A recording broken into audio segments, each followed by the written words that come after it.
Assalamualaikum warahmatullahi wabarakatuh. Perkenalkan, nama saya Nabila Hartati Maulini, mahasiswa Ilmu Komunikasi Universitas Muhammadiyah Yogyakarta, peserta mata kuliah Riset Public Relation. Di sini saya akan menjelaskan mengenai audit komunikasi. Yang pertama, saya akan menjelaskan apa itu audit komunikasi.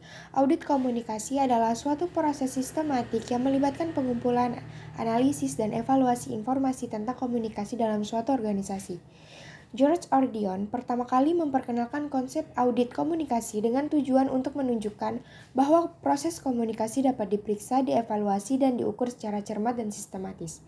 Tujuan utama dari audit komunikasi adalah untuk mengevaluasi efektivitas komunikasi organisasi dan memberikan rekomendasi perbaikan. Audit komunikasi terbagi dua jenis, internal dan eksternal.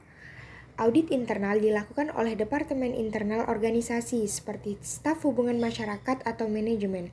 Mereka akan menilai efektivitas komunikasi organisasi dari dalam menggunakan sumber daya internal dan keahlian yang dimiliki oleh anggota organisasi tersebut. Sedangkan audit eksternal dilakukan oleh pihak eksternal seperti konsultan PR atau firma audit independen.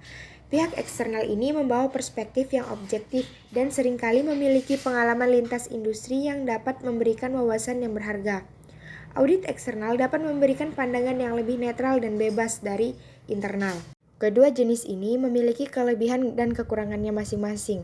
Audit internal memberikan keuntungan akses yang lebih mudah ke informasi internal dan pemahaman mendalam tentang dinamika organisasi. Sedangkan audit eksternal membawa pandangan yang objektif dan dapat membantu mengidentifikasi kesenjangan yang mungkin tidak terdeteksi oleh pihak internal. Selanjutnya, mengapa audit komunikasi itu penting? Yang pertama, memahami kondisi komunikasi. Contohnya seperti membantu organisasi untuk mengidentifikasi kekuatan dan kelemahan dalam proses komunikasi mereka, dan memberikan wawasan tentang sejauh mana pesan organisasi sampai ke karyawan, mitra, dan pemangku kepentingan lainnya. Yang kedua, ada identifikasi area peningkatan.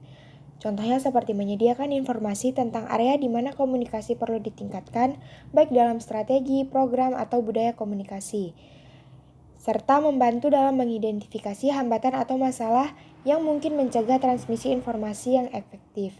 Yang ketiga adalah landasan pengembangan strategi komunikasi. Contohnya seperti menyediakan landasan data yang solid untuk mengembangkan strategi komunikasi yang lebih efektif dan memberikan pemahaman mendalam tentang audiens dan bagaimana mereka merespon komunikasi organisasi. Yang keempat, meningkatkan efisiensi dan efektivitas komunikasi. Contohnya seperti memberikan saran konkret untuk meningkatkan efisiensi dalam penyebaran informasi dan menilai efektivitas saluran komunikasi yang ada dan menyarankan perbaikan atau penggunaan yang lebih baik. Dengan melakukan audit komunikasi, organisasi dapat mengoptimalkan proses komunikasi mereka, meningkatkan kinerja, dan membangun hubungan yang lebih baik. 5 aspek dalam audit komunikasi. Yang pertama, tujuan komunikasi. Di sini, tujuan komunikasi telah ditetapkan dengan jelas dan dapat diukur, dan memastikan bahwa tujuan tersebut sejalan dengan strategi dan visi organisasi. Yang kedua, pesan komunikasi. Pesan komunikasi di sini mengevaluasi kejelasan, ringkasan, dan kemudahan pemahaman pesan yang disampaikan, dan memastikan pesan sesuai dengan nilai, tujuan, dan identitas organisasi. Yang ketiga, ada saluran komunikasi. Memeriksa apakah saluran komunikasi yang digunakan telah dipilih dengan tepat dan efektif, serta menilai kesesuaian saluran dengan karakteristik audiens yang dituju. Yang keempat, audiens. Mengevaluasi apakah sasaran komunikasi sudah tepat dan sesuai dengan kebutuhan organisasi, serta memastikan pemahaman mendalam tentang audiens, termasuk preferensi dan karakteristiknya. Yang kelima, ada efektivitas komunikasi. Menganalisis sejauh mana komunikasi telah mencapai tujuannya yang telah ditetapkan, dan mengukur dampak dan respon dari audiens terhadap pesan yang disampaikan. Ada 5 jenis-jenis audit komunikasi. Yang pertama, audit strategis. Audit strategis ini berfokus untuk mengevaluasi efektivitas strategi komunikasi organisasi. Tujuannya untuk menilai sejauh mana strategi komunikasi mendukung tujuan dan visi organisasi. Yang kedua, ada audit program. Audit program ini berfokus evaluasi efektivitas program komunikasi organisasi tertentu. Tujuannya untuk mengevaluasi apakah program komunikasi mencapai sasaran yang diinginkan. Yang ketiga, ada audit media. Audit media ini berfokus untuk evaluasi efektivitas penggunaan media oleh organisasi. Tujuannya untuk mengidentifikasi sejauh mana media yang digunakan mendukung komunikasi organisasi. Yang keempat, ada audit citra. Audit citra ini evaluasi persepsi publik tentang organisasi. Tujuannya menilai sejauh mana citra yang dimiliki organisasi sesuai dengan yang diinginkan. Yang kelima, audit budaya. Audit budaya ini evaluasi budaya komunikasi organisasi. Tujuannya memahami nilai-nilai norma dan praktik komunikasi yang diterapkan di dalam organisasi. Ada 3 pendekatan dalam audit komunikasi. Yang pertama, pendekatan konseptual. Pendekatan ini menilai apakah strategi komunikasi mendukung visi dan misi organisasi serta sejauh mana pencapaian tujuan komunikasi memberikan kontribusi terhadap keseluruhan kinerja organisasi. Yang kedua, pendekatan survei sebagai alat tunggal. Pendekatan ini melakukan survei terhadap karyawan, pelanggan, atau mitra organisasi untuk mengevaluasi persepsi mereka terhadap komunikasi organisasi dan mengidentifikasi area perbaikan. Yang ketiga, ada pendekatan prosedur. Pendekatan ini menyusun checklist atau panduan langkah demi langkah untuk menjalankan audit komunikasi, memastikan bahwa setiap tahapan dijalankan secara sistematis dan komprehensif. Setiap pendekatan memiliki keunggulan dan kelemahannya masing-masing, tergantung pada tujuan, kebutuhan, dan konteks organisasi. Pendekatan konseptual memberikan pandangan holistik terhadap kontribusi komunikasi terhadap kinerja organisasi. Pendekatan survei dapat memberikan data kuantitatif yang tangible, dan pendekatan prosedur memberikan pedoman struktural untuk melaksanakan audit dengan konsistensi. Ada 3 langkah-langkah audit komunikasi. Yang pertama, perencanaan ini menentukan tujuan audit, ruang lingkup audit, dan metodologi yang akan digunakan. Yang kedua, ada pengumpulan data. Data dapat dikumpulkan melalui berbagai metode seperti wawancara, survei, analisis dokumen, dan pengamatan. Yang ketiga, analisis data. Analisis data ini dapat dilakukan dengan kuantitatif atau kualitatif. Analisis kualitatif menggunakan teks dan gambar untuk menganalisis data, sedangkan analisis kuantitatif menggunakan angka dan statistika untuk menganalisis data. Ada 4 metode dan teknik audit komunikasi. Yang pertama, wawancara. Wawancara ini dapat dilakukan dengan pemangku kepentingan internal dan eksternal, seperti karyawan, pelanggan, investor, dan media. Wawancara ini dapat digunakan untuk mengumpulkan data kualitatif seperti persepsi, pendapat, dan pengalaman pemangku kepentingan mengenai komunikasi korporat.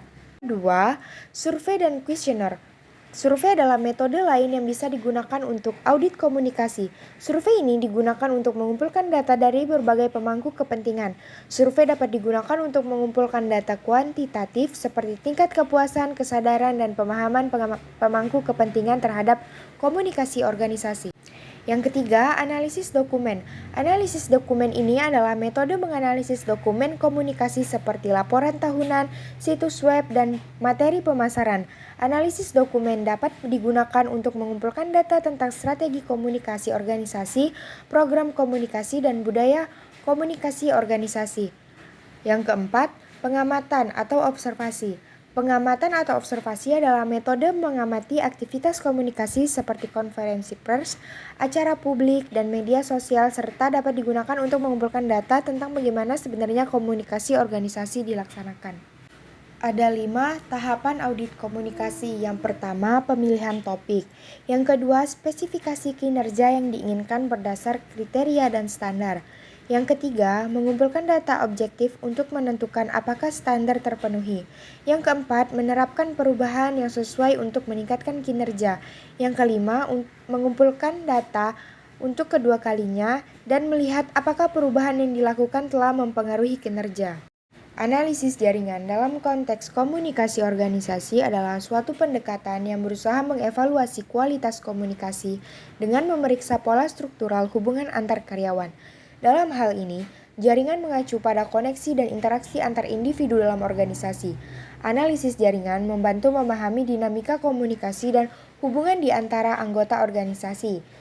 Dengan cara kualitas komunikasi, pola struktural hubungan, identifikasi subkelompok, kelompok fungsional, dan informal. Dengan menganalisis jaringan, organisasi dapat memahami bagaimana informasi mengalir, di mana titik pusat atau kelompok-kelompok yang kuat terletak, dan bagaimana dinamika komunikasi mempengaruhi kerja tim dan kinerja organisasi secara keseluruhan. Analisis jaringan juga dapat memberikan wawasan tentang dinamika sosial di organisasi, membantu pemimpin untuk memahami dan memperbaiki pola komunikasi. Analisis jaringan komunikasi.